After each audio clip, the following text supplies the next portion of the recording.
오늘 말씀은 왜 교회인가 라는 말씀을 가지고 함께 나누려고 합니다. 때로는 실패하고 낭망하고 넘어지고 지쳤다 할지라도 그냥 그 존재 자체만을 귀하게 여기고 바라봐주고 그리고 소중하게 대우해 줄 수 있는 그런 안식처가 있다면 우리는 힘을 얻을 수 있고 회복할 수 있고 세상 가운데 다시 한번 큰 일들을 이루어갈 수 있을 겁니다. 그런데 사랑하는 여러분, 그곳이 과연 어디일까요? 오늘 성경은 우리에게 그곳이 바로 교회라고 말씀하고 있습니다. 교회는 물리적인 공간을 넘어서 하나님과 함께하는 영적인 가족들이 머물 수 있는 그런 공간이라는 거죠. 사랑하는 여러분, 많은 사람들이 묻습니다. 왜 교회를 다녀야 하는가? 그 이유에 대해서 오늘 본문 누가복음 15장은 잘 이야기하고 있는 거죠. 사랑하는 여러분, 왜 교회를 다녀야 할까요? 첫째, 교회는 내가 다시 살아날 수 있는 회복의 집이기 때문에 그래요. 교회는 다시 살아날 수 있는 뭐라고요? 회복의 집이기 때문에 그렇습니다.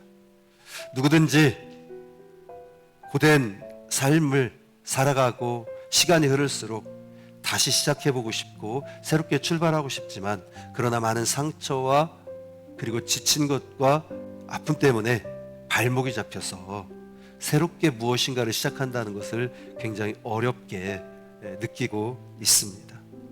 그러나 오늘 우리가 읽었던 본문은 탕자의 비유를 통해서 아버지의 마음이 무엇인지, 아버지의 사랑이 어디에서 어떻게 드러나는지를 잘 말씀하고 있습니다. 우리 20절 한번 읽어볼까요? 시작.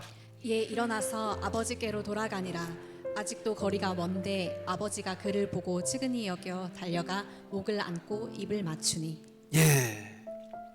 단지 아버지와 아들의 사랑을 뛰어넘어서 여기에는 한 가지 비밀이 있습니다. 그것이 무엇이냐면 당시에 불효자나 아버지의 재산을 탈취해가고 간 자들은 중죄인이에요.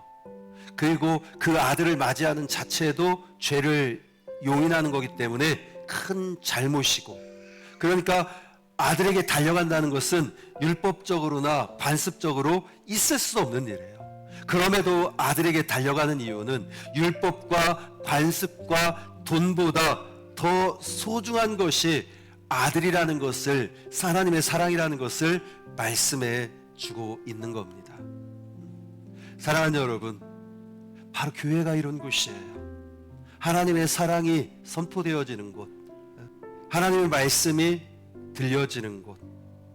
교회는 자격이 갖춰지고 천사들이 다니는 것이 아니라 실수하고 실패했고 하나님을 멀리 떠났던 사람들이 돌아올 수 있는 곳이 교회인 줄로 믿으시기 바랍니다.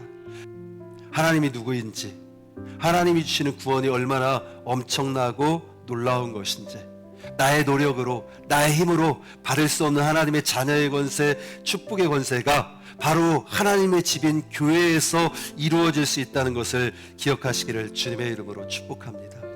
두 번째, 교회는 아버지의 사랑을 몸으로 느끼는 은혜의 집이라는 거죠. 우리 다시 한번 20절 읽어볼까요? 시작. 아멘.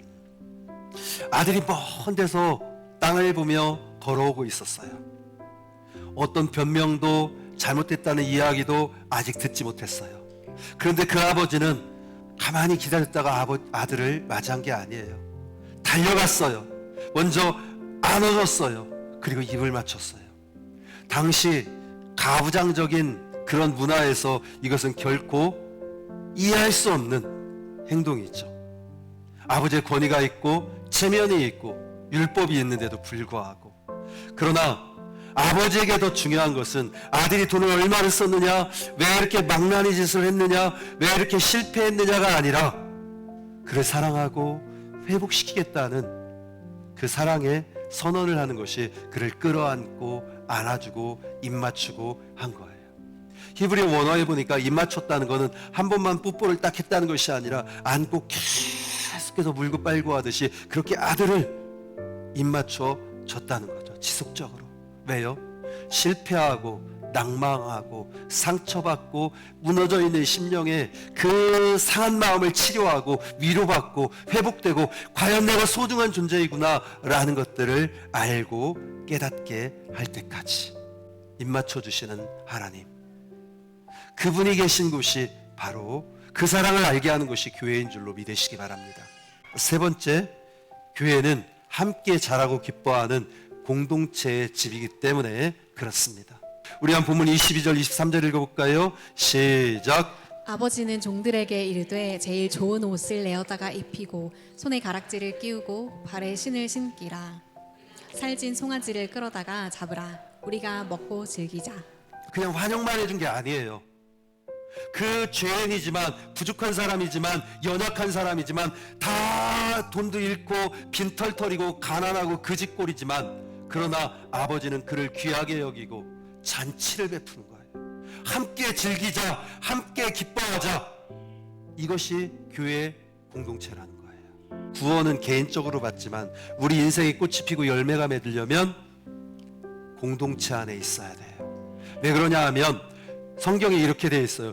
두세 사람이 내 이름으로 모인 곳에 내가 그들과 함께 할 것이고 땅에서 매면 하늘에서 매일 것이고 땅에서 풀면 하늘에서도 풀릴 것이다. 이 공동체는, 이 선화 공동체는 주님의 것이고 주님이 계신 것이고 주님이 주인 삼은 것이고 이곳에서 기도하는 것을 아버지께서 들으시고 응답하시며 이곳에서 찬양하는 것을 들으시고 상한 심령을 고치시고 사단의 역사를 물리치시고 우리를 회복시키시고 강건케 해 주시는 줄로 믿으시기 바랍니다.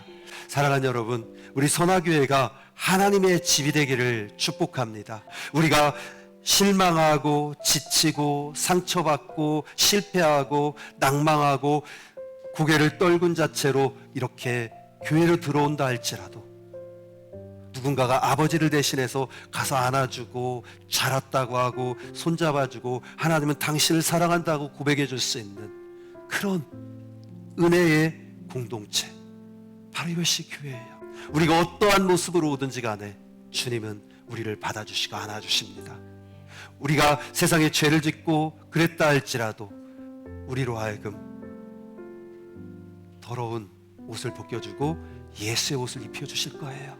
우리가 세상에 실패하고 낭망하고 무너졌다 할지라도 주님은 우리에게 새로운 신발을 신겨주시고 다시 일으켜 주실 거예요.